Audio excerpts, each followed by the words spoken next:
Bonjour et bienvenue sur Diagonale TV pour ce championnat du monde féminin Sochi 2015 avec les toutes meilleures joueuses du monde qui sont présentes pour ce titre mondial. On a Humpy Koneru, bien entendu, on a aussi Alexandra Kosteniuk qui a gagné le titre, on a Antoaneta Stefanova aussi qui a été championne du monde, Pia Kramling, on a Tatiana Kosintseva, on a Irina Krush, l'américaine, on a aussi bien sûr la délégation chinoise qui est nombreuse, sauf Yifan Wu, meilleure joueuse du monde, qui joue pas ce championnat du monde féminin cette année.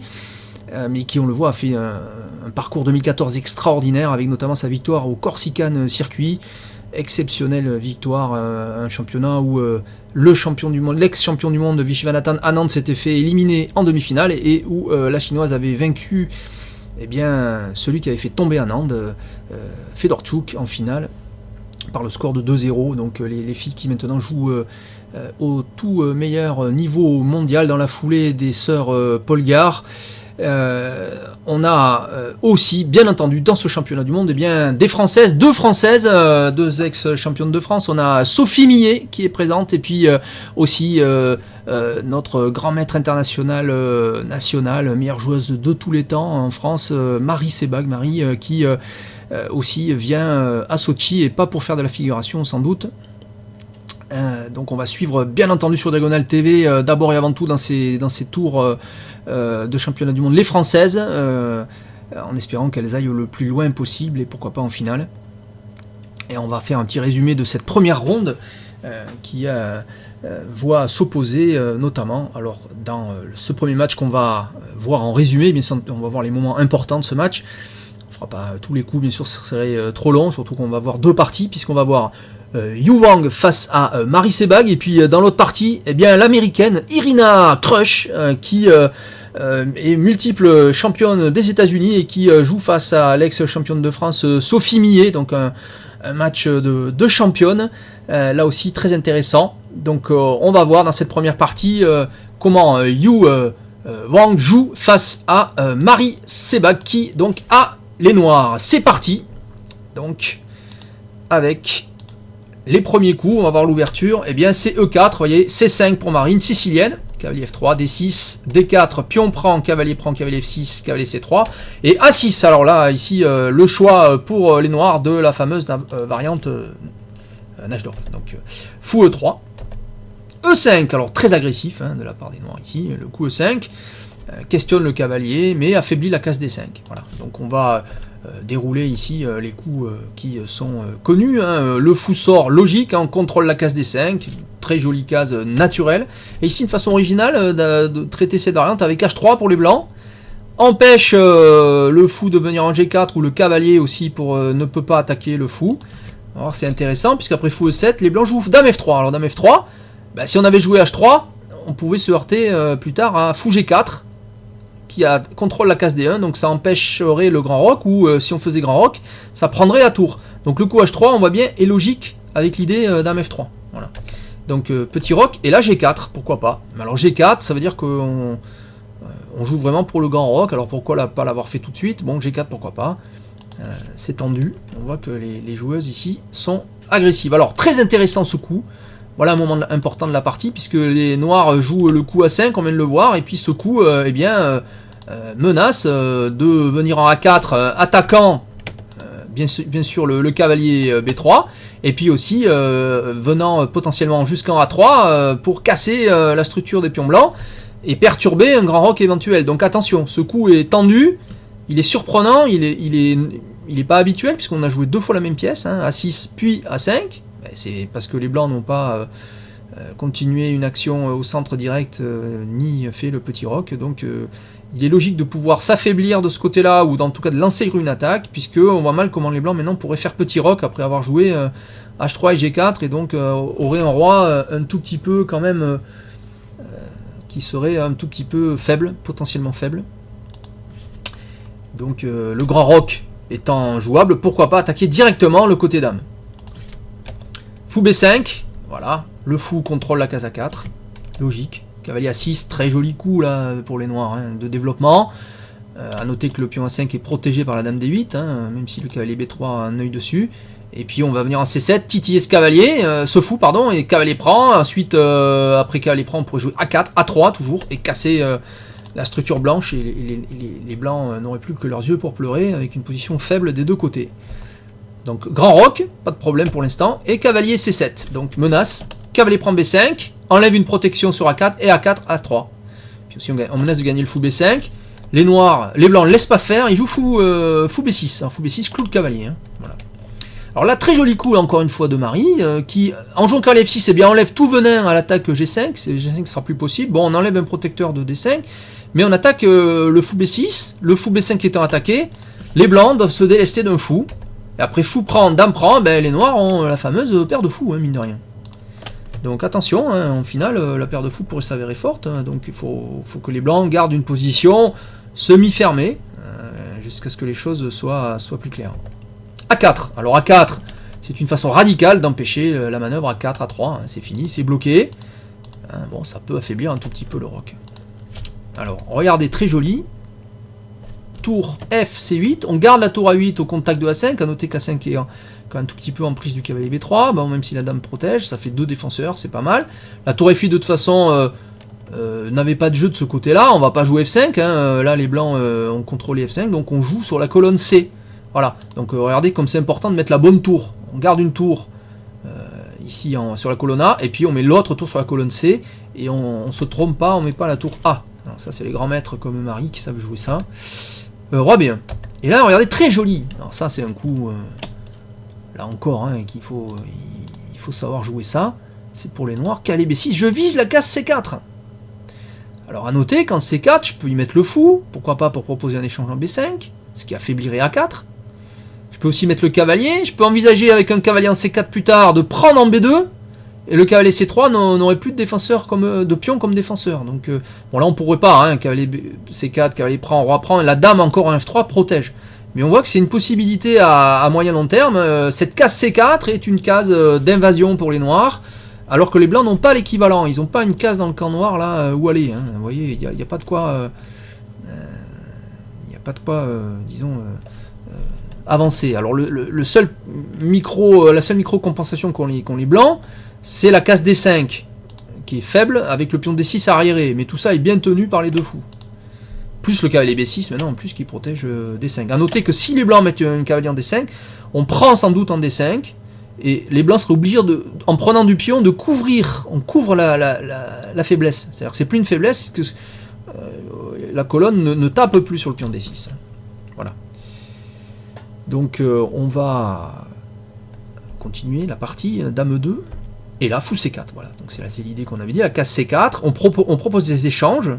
Les noirs sont confiants dans le fait qu'ils ont la colonne C, que le pion A4 est un tout petit peu faible.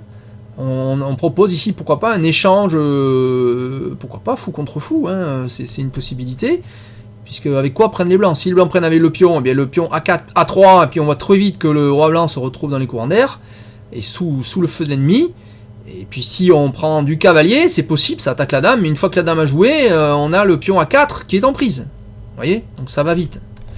Donc les blancs prennent, et Marie prend de la dame, et non pas du cavalier, voilà, donc... à noter qu'en prenant de la dame, eh bien j'attaque A4 justement. Vous voyez, le pion A4. Donc ce coup cavalier B6, là aussi inhabituel, hein, pas habituel ce genre de manœuvre, hein, de jouer un coup comme ça de cavalier devant un pion, voilà. Mais en fait ce cavalier est très très fort. Protège D5, attaque la case C4, attaque le pion A4. Dame prend, et là regardez encore tour prend, voilà. On remplace par la tour, ce cavalier est magnifique. On continue à attaquer A4. Et que font les blancs? Ah, il n'y a pas de défense. À part le coup blanc trouvé ici, regardez, cavalier D2. J'attaque la tour, et la tour doit bouger. Si la tour s'en va, ben, A4 est protégé par le cavalier, il n'y a plus 2 attaquants contre le pion, donc tout va bien. Si la tour vient en A4 pour garder contact, eh bien simplement on joue B3. Et tout est tenu sur cavalier prend, simplement on prend du cavalier, et on a perdu une pièce. Donc c'est pas une bonne idée. Donc voilà, donc là il faut que les noirs s'en aillent. Mais regardez ce que nous joue Marie, magnifique, moment clé de la partie. Je suis allé un peu loin. Voilà, ici, tour prend cavalier. Tour prend cavalier. Ici, simplement, on sacrifie la qualité. Magnifique. Regardez, après, pion prend. cavalier prend A4, des pions doublés, le roi dans les courants d'air, un cavalier A4 qui en plus attaque le pion C3 dont on voit mal comment le défendre à part le jouer en C4, on fait avancer ses pions doublés, c'est jamais une bonne nouvelle. Et puis en plus le pion A5 il est passé. Passé et est protégeable en plus par un deuxième pion. Donc contre la qualité, les noirs ont d'excellentes compensations, probablement supérieures à la qualité. Très jolie manœuvre de Marie Sebag, voilà, qui montre toute sa classe dans cette partie. Tour E1, les blancs, en jouant tour E1, eh bien, évite cavalier prend C3 avec une fourchette, roi à tour, voilà. Mais ça permet quand même de prendre le pion C3. Roi B2, cavalier A4 échec, roi A3, coup douteux parce que le roi est sous le feu de l'ennemi du fou notamment ici, même si on attaque le cavalier. Une fois que le cavalier aura bougé, les noirs ont la menace D5 avec fou échec, et puis le pion pourrait venir en D4 par exemple. Hein. En tout cas c'est jamais agréable d'avoir un roi potentiellement en échec à la découverte, hein. C'est jamais une bonne nouvelle. B5 en plus, les noirs en profitent pour pousser leur pion. Roi B3, obligé de jouer le roi en B3, alors bon pourquoi pas l'avoir joué tout de suite dans ce cas-là. Puisque, ouais, ça paraît pas... donc il semblerait que là que les blancs ont fait quand même une grosse erreur d'appréciation ici avec ce coup. Et la tour C8. Alors toutes les pièces de Marie Sebag sont en jeu. Le cavalier est magnifiquement placé. Il contrôle C3 et B2. Le roi blanc est un tout petit peu aux fraises ici. Tour C3 menace avec échec. Roi 2. Tour prend C2. Échec. Et le cavalier D2 est perdu. Des pions partout. 2 pions de plus. Donc qualité en plus. Bon, l'avantage noir est significatif. Pas encore forcément totalement décisif, mais il est fort. C4, joli coup, ici, hein, puisqu'en cas de... Le C4 est protégé par le cavalier. En cas de prise du pion, évidemment, le cavalier est perdu. C'est pas question. Donc C4, joli coup, intéressant. Cavalier C5 échec. Roi C2. Et maintenant, fou G5 avec un piège. Si les blancs prennent, il y a évidemment la tour C8 qui attaque le roi. Donc si on prend en B5, cavalier prend E4 avec échec à la découverte de la tour, le roi bouge, et ensuite cavalier prend D2, protégé par le fou G5, et on a gagné une pièce. Donc tour B1, on prend certainement pas en B5. B4, 2 pions passés liés, et regardez toutes les cases protégées par les noirs. Attaquées par les noirs, le fou qui contrôle jusqu'en D2 d'ailleurs. Hein. Le cavalier ici qui contrôle toutes ces cases, et les pions noirs qui contrôlent ces cases là. Regardez tout ce champ de protection des noirs, et même la case D4 d'ailleurs. Tiens, il n'y a que le pion blanc ici finalement qui échappe à l'emprise des noirs. Regardez le barrage que oppose. Regardez comme les blancs sont étouffés, hein, ça se voit visuellement ici. Hein. Donc c'est là qu'aux échecs il faut voir plutôt effectivement l'action des pièces, hein, que la position des pièces. Tour 1, cavalier E6, menace de venir en D4 avec un échec. Tour D1, roi F8. Maintenant, regardez comme on améliore la dernière pièce qui jouait pas, le roi. Tout est en action chez les noirs et les blancs sont en défense. Donc là, on va arriver dans une finale technique. Hein, on va accélérer, puisque bon, on va pas analyser tous les coups. Hein. Regardez comme Marie manœuvre, ici longue manœuvre, pas d'erreur particulière. Bon, peut-être quelques petites imprécisions techniques, mais enfin rien de décisif. Voilà, échec, le roi bouge. Et regardez ici, alors à noter hein, qu'ici, juste pour revenir sur ce coup-là, que ici, si les blancs prennent, c'est aux blancs de jouer, hein, les noirs viennent de jouer échec au roi avec le cavalier là. Si les blancs prennent en B3, on enlève le cavalier en prenant F2 et action de la tour, échec. Échec à la découverte de la tour. Et le cavalier ensuite prendra la tour D1 avec une finale avec 2 pions de plus en finale de tour. C'est archi gagnant, surtout 2 pions liés. Même 2 pions isolés c'est souvent gagnant, mais 2 pions liés encore plus. Voilà, roi B5, B2, roi C6, très bien, hein, les blancs quand même essaient quelque chose. Et le roi a été repoussé, mais il va revenir au centre par la bande, il ne peut pas venir ici, regardez, ni en C5, ni en C4, ni en B4, puisqu'il y a le cavalier qui contrôle les 2 cases, et le pion D5. Il est obligé de faire le tour, hein, c'est ce que font les blancs, et en même temps on se rapproche du roi noir, on peut menacer des petites choses, on peut enfermer le roi noir, l'empêcher d'avancer, hein, pourquoi pas, le roi est une pièce cruciale en finale, il ne faut pas hésiter à le mettre en jeu, parce que le camp qui utilise son roi aura l'avantage sur le camp qui ne l'utilise pas, hein, donc attention, en finale le roi est une pièce d'attaque. Tour B7, G6. G6 avec l'idée pourquoi pas F5 et on a des pions liés là qui avancent,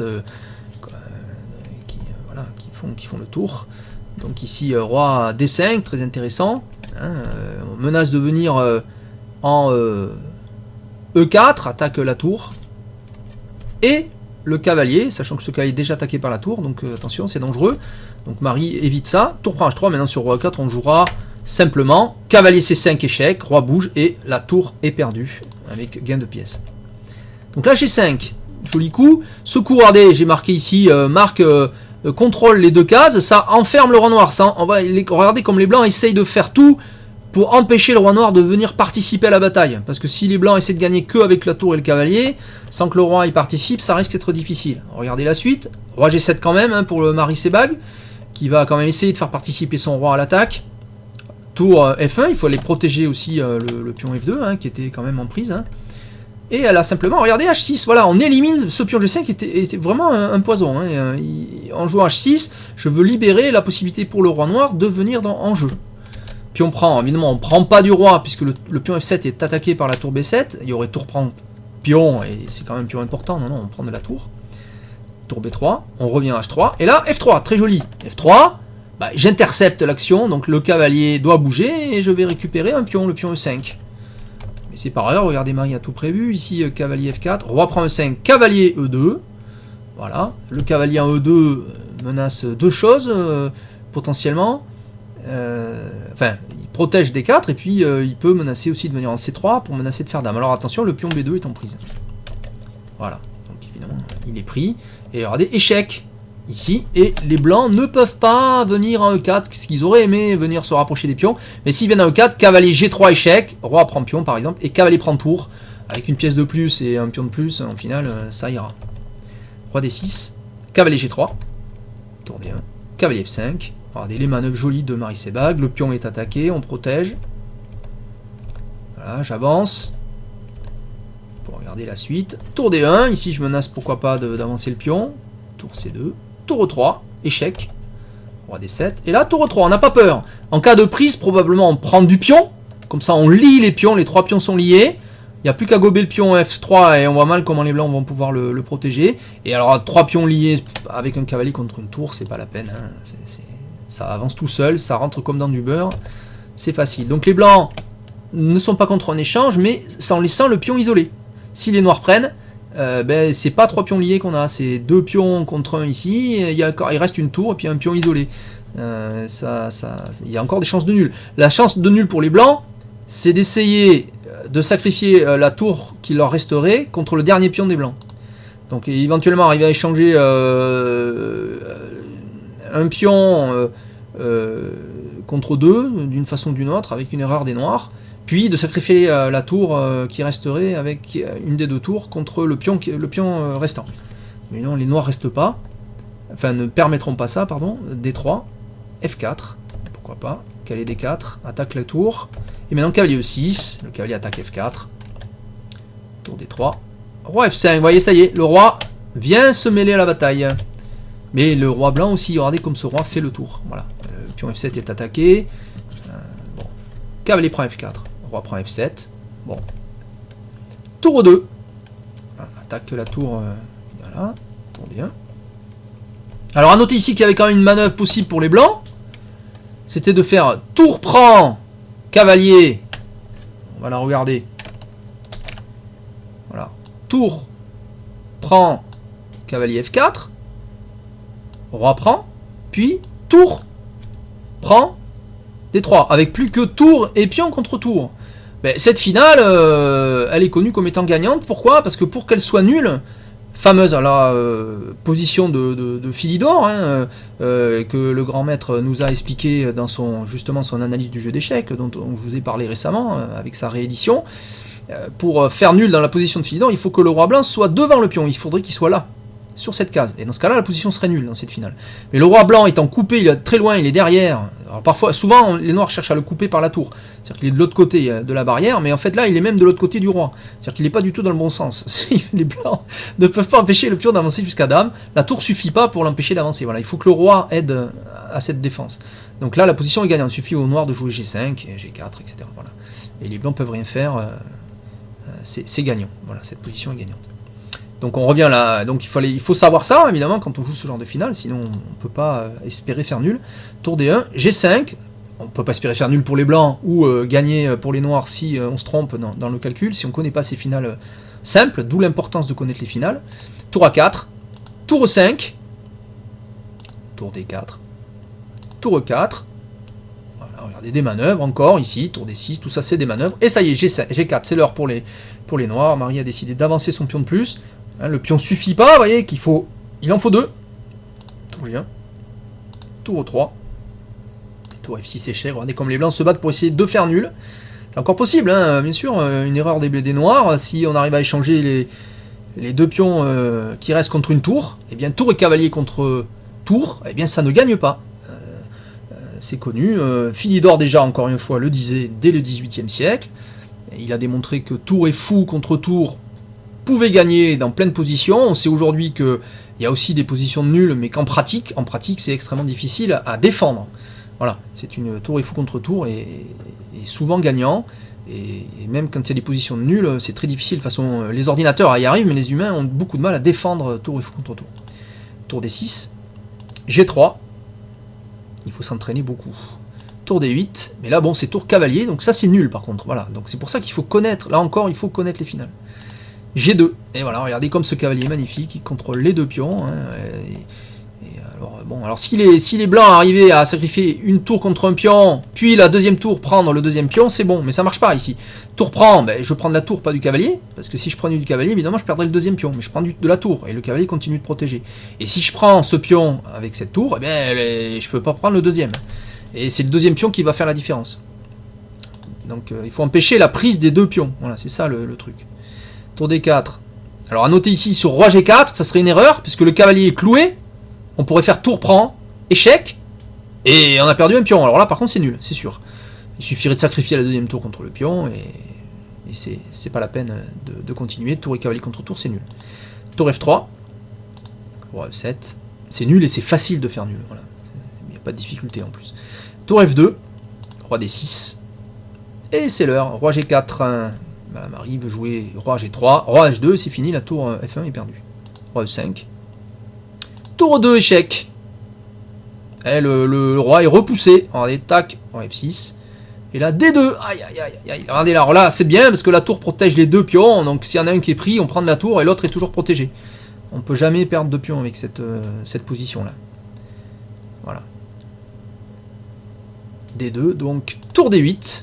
Alors tour D8 pour essayer de faire le tour, un petit échec, mais est-ce que c'est vraiment intéressant? Mais pas tellement, regardez, Marie n'a pas peur. Cavalier H3, c'est fini, attaque la tour. La force quasiment à se sacrifier en G2, mais dans ce cas-là, il y a prise, et puis ce pion fait la différence. Et où va la tour? Alors il reste tour D4 échec, roi F3, et après tour D3 échec, roi F2, c'est fini. Voilà, c'est fini, il n'y a plus d'échec, et que font les blancs? La tour G1 est attaquée, si elle bouge, on fait dame.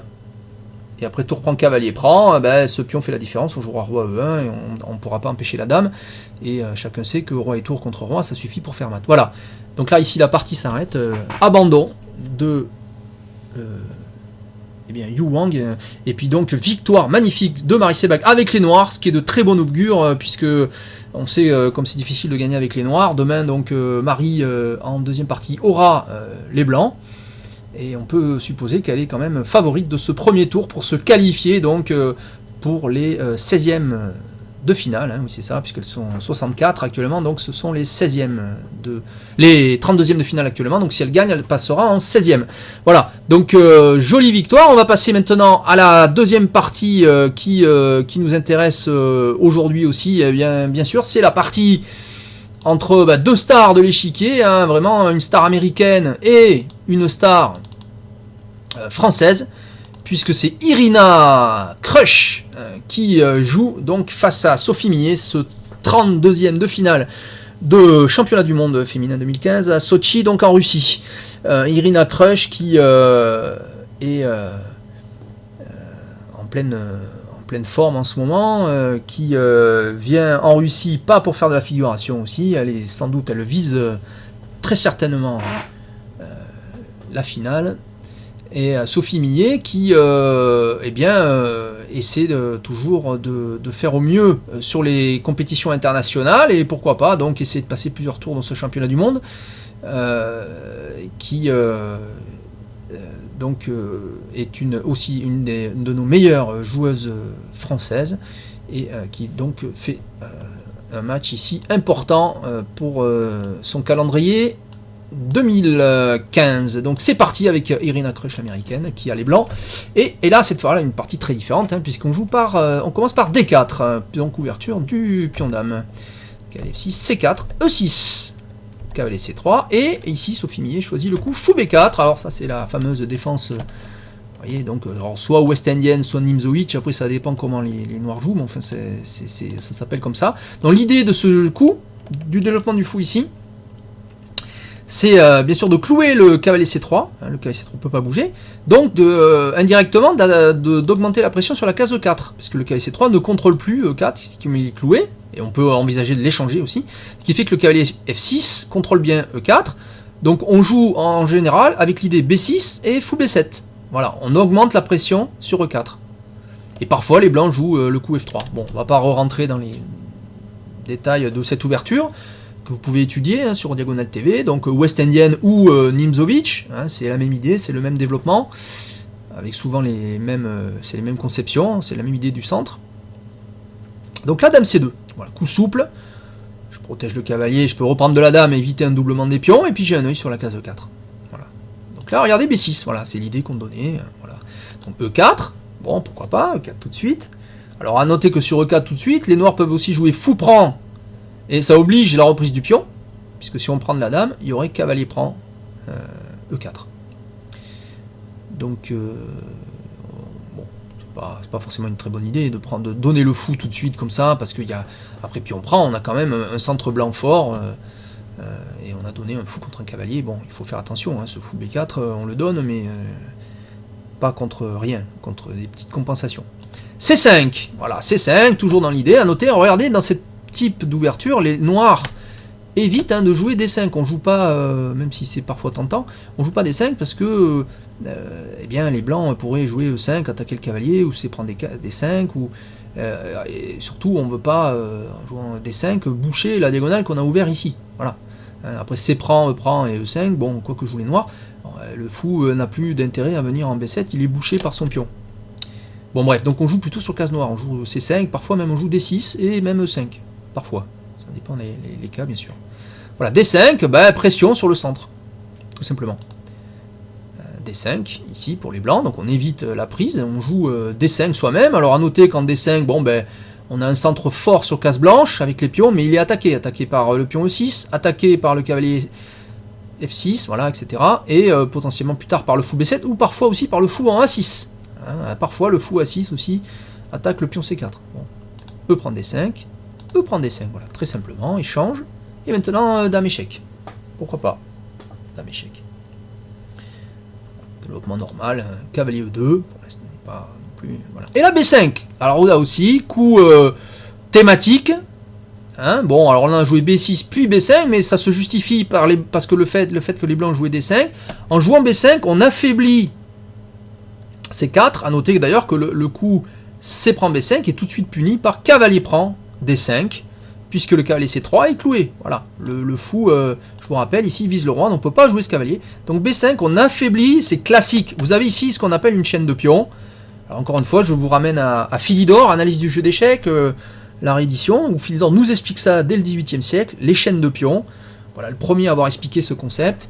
On attaque la base, voilà, on attaque la base de la chaîne, donc on l'affaiblit. Fou D2. Regardez, comme les blancs perdent pas de temps à jouer des coups comme B3, il dit bon, ben, si les noirs perdent aussi, ils perdent du temps, hein, c'est vrai aussi. Et puis en plus, on a décloué le cavalier, ce qui fait que le pion D5 est maintenant protégé. Hein. En cas de prise en C4, c'est pas vraiment un problème, parce que D5 est protégé par le cavalier C3, qui en plus peut être remplacé par le cavalier E2, hein, si on fait grand roc par exemple. Et C4, C5, surtout C4, donc est un pion doublé, donc on n'aura pas de mal avec à le prendre. Le fou F1 le vise déjà. On voit que c'est un détail d'aller le chercher, quoi. Ça va prendre quelques coups, mais on peut pas tenir ça. Fou prend. Pourquoi pas. Bon, fou prend C3. Voilà, on élimine le défenseur de D5. Hein. Et là, fou prend C3, ça c'est intéressant. Ça c'est inattendu, parce que évidemment on ne peut pas jouer cavalier prend. Fou prend C3, bien sûr. Les noirs profitent du fait que les blancs n'ont pas encore roqué pour forcer cette reprise du fou, très certainement, c'est ça l'idée. Mais ce fou est bien placé ici tout de suite, puisqu'il vise la diagonale. Bon, il peut être chassé par B4 à tout moment, mais si on joue B4, on n'attaque plus la base et cette chaîne de pions devient forte. Il y a des avantages et des inconvénients. Voilà, donc là, petit roc de la part Sophie, tranquillement, bon, pourquoi pas. Et grand roc, la position est équilibrée, très certainement ici, avec des chances des deux côtés. Et là, alors, bon, on pouvait s'attendre ici de la part des noirs à, sans doute, à un coup comme pion prend C4, semble quand même pas mauvais, hein, ou B4, attaque le fou, avec un pion finalement, bon, mais pas trop loin du roi blanc, qui contrôle les cases A3, C3, en conjonction avec A5, on pourrait envisager une petite attaque de pion pour affaiblir le roi blanc. Bon, c'est des possibilités, là, Sophie joue cavalier E4, pourquoi pas? Bon, moi j'aime pas trop ce coup, parce que, bon, on rejoue le cavalier, alors qu'on a encore des pièces qui n'ont pas joué. Mais bon, pourquoi pas. On attaque le fou C3, c'est vrai aussi. Bon, on peut menacer de gagner, enfin d'échanger un cavalier contre un fou, et puis, bon, on a aussi une menace, hein, évidemment. Bon, elle est triviale, hein, mais on est sûr, mais puisqu'on menace cavalier prend F2, attaque 2 tours. Bon, c'est quand même un coup un peu pénible auquel il faut répondre. Oui, regardez, très joli, fou E1, tranquillement, fou E1, j'enlève la possibilité de l'échange et je protège F2. Peut-être Sophie n'a pas vu ce coup, c'est possible. Alors là, pion prend C4. Bon, très bien. Pion prend C4. Bon, l'idée c'est moins de gagner un pion, on sait qu'on le perdra, que d'ouvrir une colonne sur le roi. Hein, ce roi a choisi le grand roc, bon, très bien, mais dans ce cas-là, il y a quand même du jeu. Cavalier G3 de la part des blancs, tranquillement. Cavalier D6 semble un bon coup, très bien. Cavalier D6, souvent bien de se mettre derrière un pion, puisque le cavalier n'est pas attaquable. Et en plus, regardez, ce cavalier quand même protège C4. Ce qui fait que la reprise de ce pion C4 devient problématique tout de suite. Voilà. Mais bon, le problème c'est que le pion D7 gêne les noirs. Et on l'a pas joué en D6, donc le fou C8 est bloqué. Bon, il pourrait venir en B7, attaquer, chatouiller D5. C'est possible, voire en A6 pour surprotéger C4, pourquoi pas. Mais dans ce cas-là, comment on sort le cavalier B8? Regardez ce cavalier. Si on met le fou en A6, le cavalier ne peut pas venir en D7, ne peut pas venir en C6, ne peut pas venir en A6. Ce qui fait qu'on a deux pièces enfermées, c'est pas bon. Donc il faudrait jouer d'abord cavalier A6, en visant B4 certainement. Et les blancs perdent pas de temps, sans quoi ils ont sans doute tout à fait raison, puisqu'ils font fou prend C4. Cavalier prend C4. Dame prend C4. D6. Voilà, maintenant c'est l'heure pour les noirs. Pourquoi pas, après dame prend C4, de jouer D6. C'est bien. Position équilibrée. À choisir ici, je dirais même que je préfère légèrement les noirs, puisque on a quand même ici un roi blanc qui semble moins bien protégé que le roi noir. Pourquoi? Regardez ici, on a 3 pions blancs face à 3 pions noirs, donc ce qui fait qu'il n'y a pas de colonne contre le roi noir. Là, il y a une colonne ici. Bon, je me suis dit, ça ne semble pas non plus un avantage crucial, parce que le fou en 1 sera magnifiquement placé en C3, puisqu'à la fois il protégera B2, donc rendra quand même difficile l'attaque sur la colonne, et en plus, il vise G7. Voilà. Sans réel danger pour les noirs, hein, tout de suite, mais ça peut être embêtant. En visant G7, notamment le cavalier peut venir en H5 avec double attaque. Si les noirs sont obligés de jouer G6, tout est faible, tout s'affaiblit d'un coup. Hein, voilà. Donc attention, il y a quand même un potentiel d'attaque, non pas sur les colonnes pour les blancs, mais sur les diagonales. Voilà.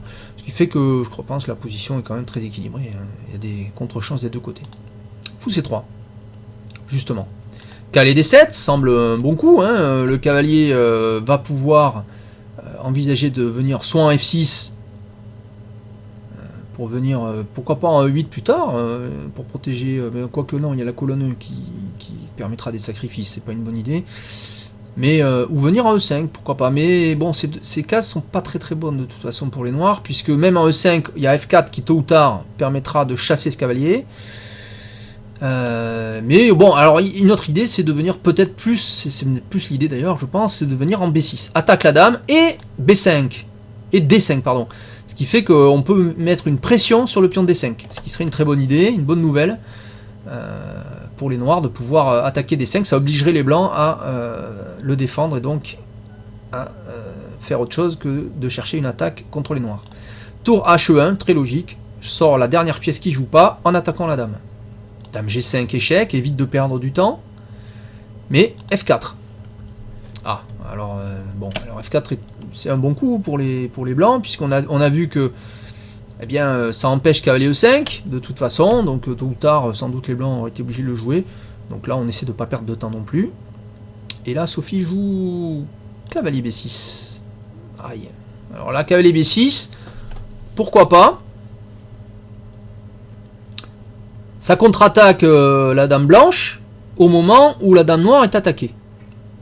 Bon, une autre possibilité quand même ici aurait été de jouer de façon plus calme, plus tranquille, un coup comme dame G4.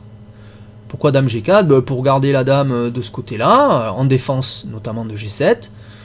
Voilà, et c'est difficile d'attaquer cette dame, puisqu'on ne peut pas jouer H3 à cause du cavalier G3 qui est en prise. Et en ayant la dame H4, on ne peut pas non plus jouer F5 avec l'idée de jouer F6 pour affaiblir les noirs, puisqu'il y aurait un vis-à-vis dame-dame. Donc la dame avait l'air bien en G4 aussi. Bon, ça permettait tour E7, par contre. Tour E7, on n'aime pas avoir une tour adverse sur la 7ème, hein, c'est sûr. Bon, pourquoi pas quand même. Bon, mais cavalier B6 semble un peu punchy, d'autant que les blancs sautent sur l'occasion pour faire quand même pion prend G5. Alors, qu'ont vu les blancs ici, sur peut-être cette imprécision noire, là, cavalier B6, cavalier prend C4, et là, regardez, simplement tour E4, cavalier doit bouger, cavalier B6. Donc, pourquoi tour E4? Eh bien, tour E4, je peux envisager avec la tour plus tard de venir pourquoi pas en H4, bon, mais ça menace rien une tour toute seule ici, mais pourquoi pas surtout de doubler les tours, voilà, on pourrait doubler les tours, mais on peut pas là avec le cavalier en B6 puisque le pion D5 sera en prise. Si on double les tours, on ferait simplement cavalier prendre D5. Bon, mais la tour est quand même plus active en E4 qu'en E1. Voilà, donc tour E4, cavalier B6, et là cavalier H5, voilà. Alors ça c'est l'idée qu'on disait tout à l'heure. Bon, c'est moins grave que quand la dame et les dames sont là. Mais regardez, justement, avec la dame en G4, on empêchait ce genre de manœuvre. La cavalier H5, le problème, regardez, c'est ça. Ça attaque les deux. Alors vous me dites, c'est pas grave, je joue G6. Mais si, G6, c'est grave. Parce que si les noirs jouent ici, le coup G6. Le fou contrôle. Regardez, il suivrait simplement cavalier F6 échec. Le roi vient par exemple en G7. Et maintenant, ah ben, tiens, par exemple, typiquement là, hop, tour H4, menace, mat. Mais même sans ça, regardez, le cavalier ici viendrait en D7, échec du fou, fameux échec à la découverte, on vient d'en voir plein dans la partie de Marie Sebag, cavalier D7, échec du fou, le roi doit protéger cet échec, par exemple revenir en 8, et simplement on prend la tour, et on a gagné une qualité, et très certainement la partie. Donc vous voyez, le problème de ce coup cavalier H5, semble-t-il, a été totalement ignoré, pas vu de la part de Sophie Millet. Voilà. Et là on a un problème. Alors si on joue F6, c'est possible aussi. Essayons de voir ça. F6 c'est une autre possibilité. D'accord. Donc dans ce cas-là, il y aurait simplement G prend F6, et évidemment sur pion prend, eh bien on peut tout simplement on peut aussi venir faire tour E7 avec une tour sur la 7ème, mais on peut prendre F6 avec échec, et les noirs sont quand même dans la panade, hein, donc c'est pas bon. Voilà, donc là mais il semblerait que ce coup cavalier B6 soit une faute tout simplement. Voilà, le coup pas ici, mais là dans cette position. Le coup souhaitable, sans doute ici, soit dame G6, soit plutôt même dame G4. Hein, moi j'aime bien ce coup dame G4. Bon, même si bien sûr il y a encore plein de coups pour les blancs pour essayer d'améliorer leur position. Mais bon, cette dame quand même empêchait les blancs de faire ce qu'ils voulaient sur l'aile droite. Cette dame aussi défend l'aile droite. Et on aurait pu essayer de définir son développement avec les noirs. La cavalier B6 permet cette manœuvre. F prend G4. Cavalier prend C4, tour E4, cavalier B6, et maintenant cavalier H5. Et déjà ça semble difficile. Fou F5. bon, attaque la tour, hein, donc déjà, bon, tour F4 tout simplement, voilà. Que font les noirs? Fou G6, bon, pourquoi pas. Mais là, voilà, cavalier prend G7, c'est terminé. On a gagné un pion. Voilà, on a gagné un pion, et en plus, on a 2 pions doublés. Regardez en plus maintenant, les blancs rêvent que d'une chose, c'est que ce pion H4 vienne en H5 et tout est attaqué, le cavalier protège en H5, ça fait des pions qui attaquent, le roi risque d'être attaqué, vous voyez, même sans les dames, il peut y avoir des attaques sur le roi, très dangereuses. Donc là, il semblerait hein, que quand même là, ça soit quand même un peu difficile. Alors C4, de la part de Sophie. Alors l'idée de ce coup, probablement... Simplement C4, c'est de protéger la case, enfin d'avoir une case en D3, le pion protège la case D3, donc le fou, en cas d'H4, H5, le fou aura une case de sauvegarde, sinon il n'en a pas en fait. Regardez, imaginez ce pion en H5, où va le fou? S'il n'y a pas ce pion, il est mort. Donc en jouant D3, je me préserve la possibilité fou D3 pour sauver le fou. Hein, voilà. Cavalier F5, et là, problème, menace mat en E7, mat en H6. Et oui, c'est mat. Puisque le fou contrôle toutes les autres cases. Magnifique, hein? Donc ça force la prise. Voilà. Les blancs sont obligés de prendre. Tour prend F5. Tour F8. Sophie veut activer ses tours. C'est normal. Hein, les tours pour l'instant n'étaient pas actives. Tour des F1. Attention, pression sur F7. Bon, c'est facile. Hein, tour E7. Voilà, tranquillement. En plus, je prépare moi-même le doublement des tours. H4, c'est ce qu'on avait dit. On a un pion de plus, mais ce pion est doublé. Vous voyez, c'est les pions. En fait, c'est le pion G5 qui est en plus, si vous voulez. Il est doublé, mais les noirs, ceci dit, ont 2 pions isolés. Bon, et si on veut essayer d'en profiter quand même, il va falloir attaquer ce roi noir. Alors, on va essayer d'attaquer ce roi noir, pourquoi pas? Oui, je pense que c'est une bonne idée d'attaquer avec les pions, puisque le fou ici est tellement puissant qu'on peut même avoir un réseau de maths. Si on ouvre une colonne, on met une tour sur la colonne H, on va en H8, c'est maths, vous voyez. Donc ce genre d'idée, ça peut faire mal. Tour C8. H5, elle continue le plan. Cavalier A4. Cavalier A4, ben, menace d'échanger ce fou qui est magnifique. Hein. On vient de le voir, hein, il est superbe. Donc les blancs ne laissent pas faire. Fou. F6. Tour 2. Alors les noirs essayent de trouver des contre-jeux. C'est pas mal, c'est bien vu. Attaque G2. Contre-attaque, méfions-nous des contre-attaques. En l'occurrence, espérons que la contre-attaque de Sophie fonctionne, si on est supporter des Françaises, ce qui est mon cas. Donc, évidemment, on attaque G2, on commence à attaquer un peu B2, il y a C3 qui peut venir, ah, on se dit, c'est pas mal ça, il y a un petit peu de contre-jeu, même si on voit bien que le jeu blanc est extrêmement puissant là, mais attention, parfois, quand on a les yeux omnubilés vers l'attaque, on sous-estime les contre-chances et derrière on se fait la position se retourne. Hop, donc défense, hein, voilà, tranquillement, Irina Krush prend pas de risque, simplement elle a vu qu'il y avait du potentiel, elle échange une pièce d'attaque. Tour prend, vous voyez, comme elle se presse pas et qu'elle évite de foncer dans son plan aux yeux fermés. Cavalier B6, attaque D5, une des faiblesses du camp blanc. À noter que ça paraît pas mal ça, parce que regardez, la tour C8 peut venir en C5, aussi, attaquant D5 2 fois, comment les blancs peuvent défendre deux fois D5, ça semble impossible. Tour F5 quand même, on protège ici F5, voilà, et là, pourquoi pas tour C5 quoi. Alors c'est possible, essayons de le voir, mais c'est pas ce qu'a fait Sophie.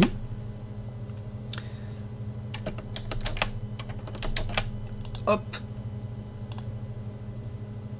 Tour C5. Voilà. On va essayer de refaire ça de façon plus standard. On n'y arrive pas, je ne sais pas pourquoi. Alors, je vais faire... Non, je vais...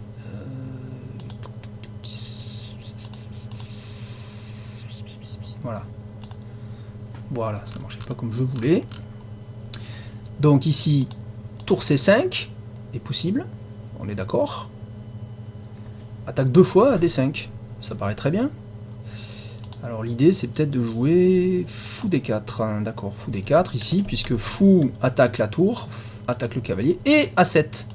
Ce qui fait qu'en cas de prise en D5, eh bien, simplement on prendrait, et après cavalier prend, on prend A7, donc on récupère le pion. Mais il y avait des chances ici, cavalier F4 est jouable. Bon, attention, le pion A est passé. Et le fou est toujours supérieur dans ce type de situation. Quand il y a des pions des deux côtés, avec notamment un pion passé, le fou à la fois peut protéger l'avance du pion et attaquer de l'autre côté. S'il en D4, il protège à 7 et en même temps il contrôle les cases du côté des autres pions.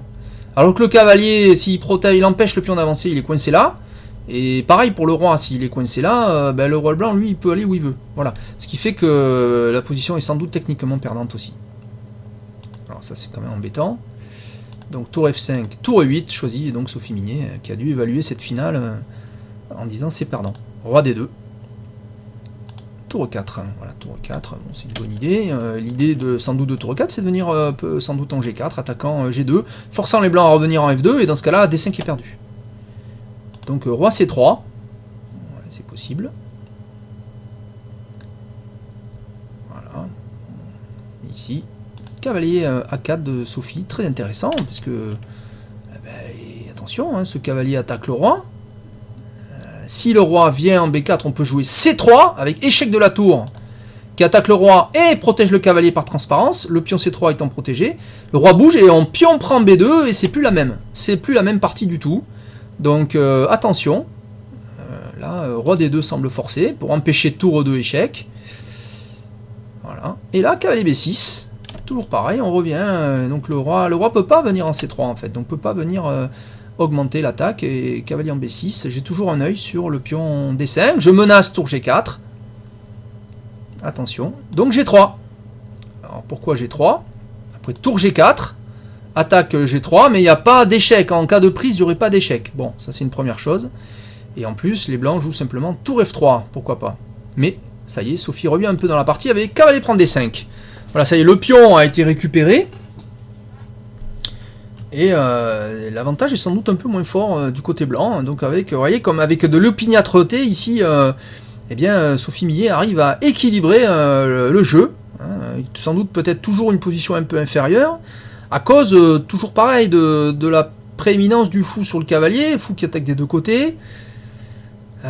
Quoique bon, moi ça me paraît pas très net, hein, cette finale, hein, en tout cas. Voilà. Alors, tour A3 de la part d'Irina Krush, très intéressant bien sûr, puisque le pion A7 est faible. Si je prends A7, je me crée un pion passé A. C'est toujours bien d'avoir un pion passé, et qui plus est, si j'ai un pion passé éloigné, c'est pas mal, parce que quand je le pousse, ça oblige les pièces à s'éloigner du jeu. Voilà. Et là, alors là, ici, qu'est-ce que les noirs auraient pu jouer ?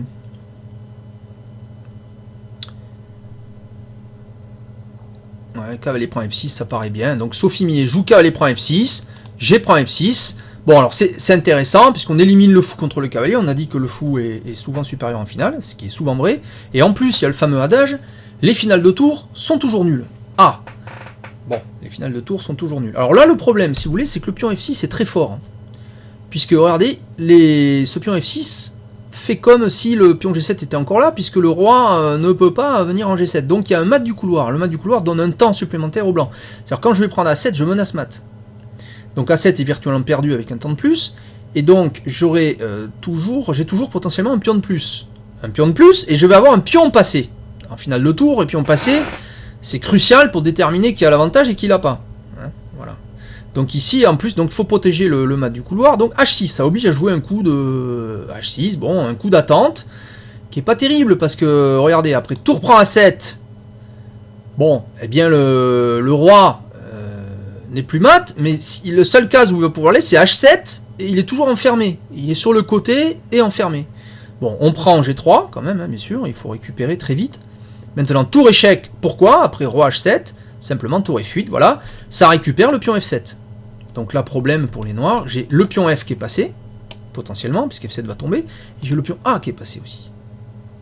Ça fait 2. Et les noirs n'en ont toujours pas. On peut prendre H5, vous me direz, oui, mais ça va être long, d'abord, ça prend plusieurs coups, et bon. Alors, vous me direz, le pion D est passé, c'est vrai, le pion D est passé, mais le roi est devant, lui. Regardez, alors que là, devant le pion A, il n'y est pas, le roi, il est très loin de l'autre côté, en fait. Hein. Vous voyez la différence de qualité, hein. Donc les blancs ont toujours l'avantage. Alors C3 échec, intéressant, voilà, très bien, ça délie les pions. Il faut savoir qu'en finale de tour, hein, si vous avez deux pions liés et passés, c'est-à-dire si le pion C4 est pris plus tard, deux pions liés passés, c'est gagnant, ça gagne. Tout le temps. Même pas, il faut en jouer pour comprendre pourquoi, c'est infernal. Alors, ces 3 échecs, ça oblige les blancs à reprendre du pion. Hein, voilà. Et on a cassé la liaison des pions. Et en plus, après, à tour G2, voilà, c'est joli. 3D3. Tour prend à 2. On a éliminé le pion passé éloigné. Vous voyez, comme Sophie Millet fait attention. Elle a bien joué stratégiquement ici en éliminant le pion le plus dangereux. Voilà. Tour prend F7 échec. Roi G8. Tour G7 échec, pourquoi pas. Roi F8. Tour H7, et voilà, le pion H6 est perdu aussi. C'est pénible. Ça coûte cher, ça finit par coûter cher. Tour H2. Pourquoi pas. Tour prend H6. Et Roi F7. Alors c'est intéressant, regardez, parce que la tour là, bon, elle protège F6, mais dès qu'elle bouge, F6 est perdu. Voilà, parce que le roi là... Donc, autant le roi blanc et le roi noir étaient pris, autant la tour blanche est prise aussi, vous voyez. Donc les noirs se défendent bien là quand même. Hein. Faut savoir, les finales de tour sont toujours nulles, on dit. Hein. Ça veut dire qu'en fait, c'est très dur à gagner. Même quand on a 2 pions de plus, s'ils sont pas liés, s'ils sont liés, c'est très gagnant. Mais même quand ils sont pas liés, certaines positions sont nulles aussi. Et avec un pion de plus, ça dépend s'il y a la position de Philidor ou pas. Donc c'est des choses qu'il faut connaître. Parce que si vous savez pas, à un moment donné, le bon échange pour passer dans la bonne finale qui vous assure soit la nulle si vous cherchez la nulle, soit la victoire si vous cherchez la victoire, si vous connaissez pas la technique qui permet de gagner, eh bien, vous n'allez pas savoir conclure des parties. Roi D4. Donc très bien, on avance le roi. Regardez comme le roi dans toutes les finales, hein, on l'a vu avec Marie Sebag aussi, le roi joue un rôle décisif. Comme il n'y a plus de maths, disons forcées, il n'y a plus d'attaque de maths violente en finale et tout ça, le roi peut subir des échecs, mais c'est jamais décisif. C'est toujours pour essayer de le repousser justement, mais c'est une pièce d'attaque. Tour D2, échec. Très bien. Oblige roi C4, donc le roi est obligé de venir devant son pion. Voilà. Et on revient à H2, pourquoi pas, voilà. Et là, bon, ben les blancs, s'ils font roi D5, je sais pas, je suppose qu'on peut jouer encore tour D2 échec. Voilà, donc qu'est-ce qu'il faudrait faire pour les noirs ici? Il faudrait arriver, très certainement, à échanger le pion D contre le pion C. Si on arrivait à ça, je pense que ça, on devrait arriver à faire nul, parce que la tour est mal placée, dès qu'elle bouge, le pion F6 est perdu, et un pion H, ça gagne pas en finale de tour. Voilà, le roi est bien placé vis-à-vis de ses 2 pions. Mais il est mal placé vis-à-vis du pion C. Donc le pion C est l'avantage des blancs. Plus que les 2 autres pions là. Voilà. Tour H8. Bon, alors là les blancs décident d'essayer de passer, de bousculer la partie en donnant le pion F6. Voilà. Donc on le prend. Très bien. Et maintenant H6. Alors attention à H6, puisque ça menace H7. Mais H7 n'est pas une vraie menace. Après je vais en G7, tour bouge et je prends H7. Voilà. Alors après la question c'est, est-ce qu'en finale je vais arriver à soit garder le pion de D6, ce qui serait merveilleux, soit si je le perds, est-ce que j'arriverai dans la position de Philidor qui me permet de faire nul? Sinon j'ai perdu. Alors tour D2, voilà, il faut garder ce pion très certainement. Je suis pas sûr que ce soit forcément le bon coup ici quand même. Alors H6 ici, probablement roi G6, pourquoi pas roi G6? Alors essayons de voir ce qui peut se passer. Alors roi G6, d'accord, attaque le pion H6. Bon, est-ce que c'est une vraie attaque? Même pas, parce que si tour prend, roi prend, roi D5, c'est perdu. Donc c'est une attaque, ça n'empêche pas les blancs. Alors si les blancs jouent roi D5, peut-être simplement on fait roi, tour D2, échec. Voilà, oui, après avec la tour, en fait, on va jouer contre le roi blanc. Et là, ici, c'est si les blancs s'en vont, on prend le pion H6, et s'ils le poussent, on joue roi G7, tour bouge et simplement on prendra le pion H7, quelque chose comme ça. Bon, alors roi G6 était possible. Bon, alors sur H6 ici tour D2. Bon, pourquoi pas. C'est difficile de trouver les bons coups, c'est très difficile, c'est très technique, c'est de la finale, hein, donc c'est difficile, il faudra analyser tous les coups avec beaucoup de profondeur. Donc tour G8, attention, menace H7, H8, donc tour H2 forcé, tour D8, attention, maintenant sur tour prend échec, roi, tour prend, roi prend, et la finale est perdue, parce que le roi est trop loin. J'avance avec le roi, tac tac, et ensuite le pion C a une voie royale pour les faire dames, les noirs ne peuvent pas l'arrêter. Testez-le sur un échiquier, vous allez voir, tour prend, j'échange, et vous verrez que le pion blanc est inarrêtable. Donc faut surtout pas, faut jouer, voilà, roi E5, très bien. Et là, tour H8, tour H4, échec. Roi B5, très bien. Roi D5. Ah, roi D5, je sais pas si c'est très bon. H7. Alors H7, attention. Si le roi maintenant revient sur la colonne E, il y aura tour échec et dame. Et en plus, si maintenant les blancs jouent échec, on ne pourra pas faire tour prend. Parce que si on fait tour prend, on enlève la possibilité de contrôler le pion. Il suffira de jouer la tour n'importe où, ici en 8 par exemple, et on ne peut pas empêcher H8 dame. Donc attention, H7, là ça devient tendu. Voilà, les coups noirs ont été un peu sous-évalués ici, mais attention, on est en Zeitnot aussi ici dans cette finale. Donc les coups, forcément, sont aussi sous la pression du temps, donc sont moins précis. Tour H5, Roi B6, Tour H6, voilà, bon, ben pourquoi pas, on protège D6, hein, voilà. C4, échec. Ah, mais ça perd le pion. Mais non, ça perd pas le pion. Puisque si Roi prend, évidemment, la tour, échec, suite Dame. Je reprends, et après, avec Roi et Tour, le pion D est facilement arrêté, il est trop loin de Dame pour menacer quoi que ce soit, et le Roi blanc est trop près de lui, donc il sera mangé, et la finale sera perdue.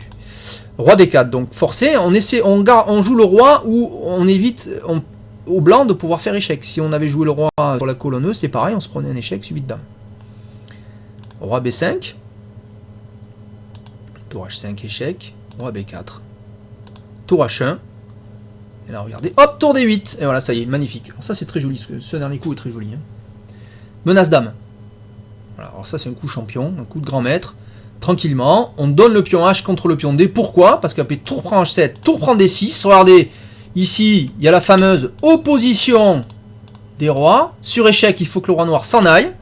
N'importe où, par en E5. Et après, C5, simplement, regardez, ce roi est coupé. La tour contrôle la colonne D. Donc le pion C va pouvoir avancer sans le roi qui ne pourra jamais passer cette colonne. Et cette finale est techniquement gagnée. On ne peut pas obtenir la fameuse position de Philidor. Pour avoir la position de Philidor qui permet d'assurer la nulle au noir, il faut que le roi noir arrive tôt ou tard à se mettre devant le pion. Voilà. Devant le pion. Et donc sinon, il y a toujours une série de coups blancs qui permet d'assurer la victoire. Alors c'est parfois technique, il y a des subtilités. Mais les grands maîtres connaissent ça par cœur, ils sont obligés, ça, parce que si on ne sait pas jouer ces finales par cœur, on ne peut pas espérer gagner un tournoi, c'est pas possible. Donc, tour B7 échec, voilà, bon, roi A5, tranquillement, regardez que les blancs n'ont pas peur, hein, parce qu'en fait le pion tôt ou tard va avancer, alors pas tout de suite, la tour sera en prise, mais le pion va avancer, et la tour devra l'arrêter, donc le roi pourra revenir sur la colonne B quand il veut. Donc, tour B1, ouais, on ne peut pas faire beaucoup d'échecs, hein, vous allez voir, tour D2, si on fait échec, maintenant roi B6, et re-échec, ben on va en C7 devant le pion, et après on le pousse avec le roi en C8. Et comme le roi noir est loin, il est coupé, on dit qu'il est coupé, on ne peut pas empêcher la victoire. Roi E6, C6, voilà, menace C7, C8, hein, il faut faire quelque chose. Roi E7, C7, alors là menace dame, hein, donc là il faut vite faire, ah voilà ça y est c'est l'heure, tour C1, roi B6, tour B1 échec, roi A7, menace dame, tour C1, roi B7, tour B1 échec, roi C8, alors on peut se dire, ben, c'est bien pour les noirs, parce que là, regardez, ben, les blancs ne peuvent pas bouger. Effectivement, je suis coincé sur la colonne ici par la tour, et là par le roi noir. C'est vrai. Mais regardez, c'est maintenant, là, c'est la technique des... Alors, Sophie Millet joue un coup d'attente, normal. Mais regardez, la technique des grands, tour E2 échec, et là, le roi va être obligé de partir encore plus loin. Parce que s'il vient en D6, ce roi, ben, on va le montrer, hein, tout simplement. Voilà. Si... Alors... problème de... alors... voilà. Si le roi noir vient en D6, eh ben, j'ai coupé la colonne D. Donc il suffit que là, maintenant, avec les blancs, je joue simplement roi D8. Voilà. Et ce pion va aller à dame au prochain coup. Donc la tour sera obligée sans doute de venir en C3. Dame, tour prend, droit prend, et roi et tour, vous savez que ça gagne. Ça, vous devez le savoir. Si vous ne savez pas, il faut l'apprendre. Hein. Donc, tour E8. Alors, attendez, je reviens dans la position. Donc, ici, sur tour E2 échec, donc on ne vient pas en D6 à cause de roi D8. On est obligé donc de partir. Et si on part, regardez, ici, avec la tour qui est là, c'est magnifique. On a le roi noir qui est maintenant encore plus loin du pion. Il est à 2 colonnes. Voilà. Et ça, c'est un critère de gain. Regardez, tour E8. Magnifique, tour E8. Menace, roi D7. D'accord? Et la tour protège la dame. Donc si les noirs font échec, on va en C6. Encore en échec, on va en B7. Échec, après on monte. Tac, on attaque la tour sur la colonne A et B. Et on peut pas... une fois que la tour sera en prise avec le roi, elle ne pourra plus empêcher C8 dame. Voilà. Donc ici, la menace, c'est roi D7. Mais il y a possibilité de jouer roi F7. Et là, roi D7 serait une faute. Puisque sur roi D7, je joue tour E8, échec. Roi bouge. Tour échec. Et si le roi revient en D7, il y a perpétuel. Regardez, maintenant, il y a le coup gagnant. Après roi F7 qui est forcé. Tour E4, coup de grand maître. Bah, la menace, c'est simple, c'est tour C4 qui sera joué plus tard. Voilà. Donc je vais vous montrer une variante ici. Après, simplement tour E4. Voilà. Eh bien, les noirs pourraient jouer alors n'importe quoi. Par exemple, roi F6. Hein, voilà. Si je reviens F8, je reviens en F7, c'est pas de problème. Mais là, maintenant, le coup gagnant, c'est roi D7. Voilà. Alors pourquoi ? Parce que bon, les noirs n'ont défense que de faire des échecs. Alors échec, on vient ici, échec, et puis on se dit, bah, il peut pas, la tour peut pas venir protéger. Ouais, sauf que ça marche pas. Regardez, simplement on joue roi, je crois que c'est roi D6, voilà, roi D6, et là c'est fini. Pourquoi ? Parce que la menace c'est tour E8. On est d'accord ? Protège, empêche la dame. Bon. Et si les noirs font encore un échec, et là maintenant on vient en C5. C'est ça l'idée. C'est pour ça que la tour vient en E4.